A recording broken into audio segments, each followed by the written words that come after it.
first, because without the grass, you can't produce the others. The wet season spelling for us is something that we take very seriously because it's a cornerstone to what we've got here at the moment with our grasses. Doug and Fiona Nicholson have adapted their grazing enterprise since the mid-1990s to improve the quality and quantity of their native pasture. There's two properties, one's Wongan, one's Wybeenia. Our business, trading cattle and trading sheep to a lesser extent. We've got a breeding program with our sheep. Country we're in is just open Mitchell Grass Downs country, top of the watershed. All the water runs out of us. We've got about 100 acres out the back end of Wongan that actually runs in the Gulf, and the rest of the water goes down the Diamantina into Lake Eyre. When we first bought Wybeenia in '97, there's a lot of annuals and growth up there, a lot of blow-away sort of grass, what we call blow-away grass, and when we bought it, we wanted to make a crack at it, have a go at it, so we did some courses, got some information, and did all the development up there with the polypipe.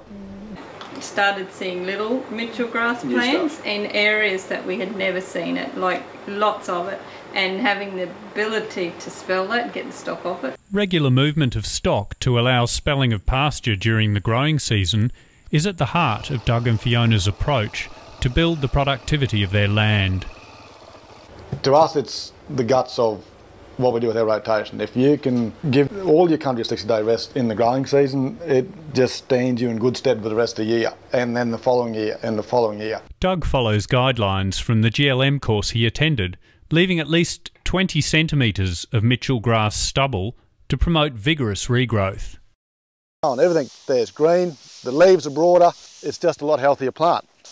This paddock's number 5 paddock. It's 550 odd hectares. The cows that we just took photos of back there were in this paddock for 10 or 12 days over that rain, hence the reason why it looks probably like it does. In real terms, they probably took more than half of the grass capacity of that paddock out in one hit. Within a couple of weeks, I'm sure it'll be back to where it was.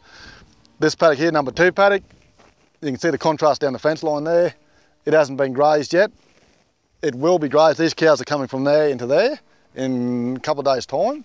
So you can see what would have been there had we not had stock in it. The more grass you have, the more perennial grasses, the more root system you got. When it rains, the more water that goes back into your soil to grow plants. If it looks like this table, well, 90% of it, unless you get really gentle rain, 90% of it goes down the creek. So you wasted your sunshine, you wasted your water. So this is the cows and calves that we took a photo of this morning, the 1400 header. They're in this paddock here. They were in there, they came into here for 2 days. We've put them in there, they've now been in there for 3 days. They're to spend another day in there, then go into there to there. Hopefully they'll walk up there now. Yep, no worries. All right, mate, we'll start in 26, so or later or whatever, eh? Yep, all right. We've got these ewes we shifted this morning into here, which are going to get crutched and scanned. We'll put the dries out of them with the weaner sheep and rotate them around the rest of it. As the year progresses, as it gets drier and drier, we do less and less shifts basically and probably spread cattle out a bit. Once it rains, we try and put stock together and rotate. Doug and Fiona invested in their fencing and waters to allow them to get the most out of their grass and stock. They move stock in big mobs to graze smaller paddocks for short periods during the wet season, so they can rest each paddock for 60 days. This is Wybeenia that's been split up into 27 paddocks. And this is what I was saying this morning. These paddocks in the middle have 4 watering points and they're 550 hectares. The troughs, there's 16 of them. They're all 2.4 kilometres apart.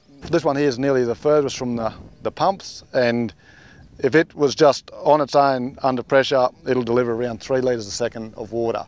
That's the sort of pressure that we require and the amount of volume of water to water this amount of cattle.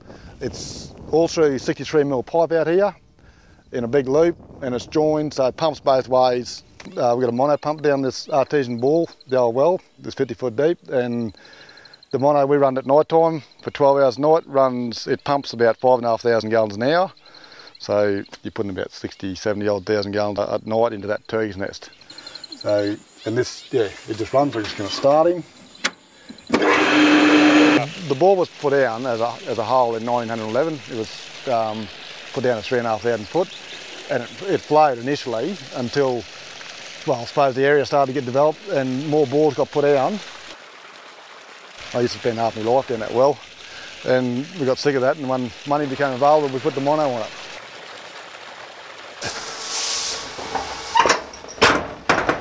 So this is the pump shed. These are the two pumps that do pressurise the whole system on Wibenia. There's 2,000 head of cattle and there's 4,500 sheep. It's probably nearly quadrupled what we initially thought we'd run, but they won't stay there all year. But that's what you can do when you've got a really good water system. You can actually take opportunity of years like this and you can water stock. There's a electric fence energiser here. This is the one that energises the whole system on Wibenia, which has got 90 kilometres of 2-wire electric fence on it. The electric fence, we chose electric fence obviously because there's 90 kilometres on 22,000 acres here, and it's the only economical way of splitting our country up the way we wanted to do. The Nicholsons challenged their existing practices, making use of intensive courses. These expose them to ideas from other graziers and pasture and stock management experts. And we did a grazing for profit course in 1999 in Townsville, and then we followed that up and we did grad link first and then did what they call executive link, which sort of puts you back in your poon 3 times a year for 3 meetings with a board of people, like-minded people, all off the land. They're like the board of directors for your property. They knew everything about your property, how it was run, and they'd sit in there on your business and you'd bring up some issues and they'd help you sort it out. So it was that was really strong. It gave us a lot of direction as to what we want to do and how we want to go about it. And then later on we did the GLM with these guys, with the DPI or DD. It's over less of days, but it's mostly about what's grazing land management. They emerged from the courses with clear plans. Then some astute trading, good fortune and good seasons fast-tracked those plans. We didn't have any money. We actually traded, 2000 came along and big rainfall year. We were fortunate enough to buy about 5,000 sheep. That didn't cost us very much and they were full wooled. The wool we sold off them, paid for the sheep, and next year the sheep prices went up. Yeah. So we actually got 150 grand out of that one trade. That was cash in hand. That's what put that development in. But the thing is, with a year like this, and to qualify what we got here, we've had 4 above average seasons. When you get a lot of feed, it takes a lot of stock to actually take that plant back to where you'd really like to have it. And there's a little cash thing that creeps up. Like we've spent over $1 million in stock to buy stock in the last 12 months. And there's a limit to how much you can borrow to buy stock.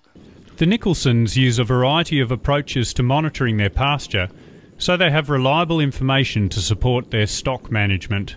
What we do here is at the end of our growing season, and basically we say at the end of our growing seasons, when you can last reasonably expect rain that'll give you decent growth of mitchell grass and herbage and that, which is around the 1st, 2nd week of April. What we try and tend to do is check our grass, work out a feed budget, work it back to animal units that you can run on that until our green date, which is supposedly around this time of the year, mid-February. Yep. So we've got to have enough feed to get X amount of stock through till that time. If you do a feed budget, you've actually taken control of the situation. Yep. And I find, well, in my experience anyway, you can't manage what you don't measure.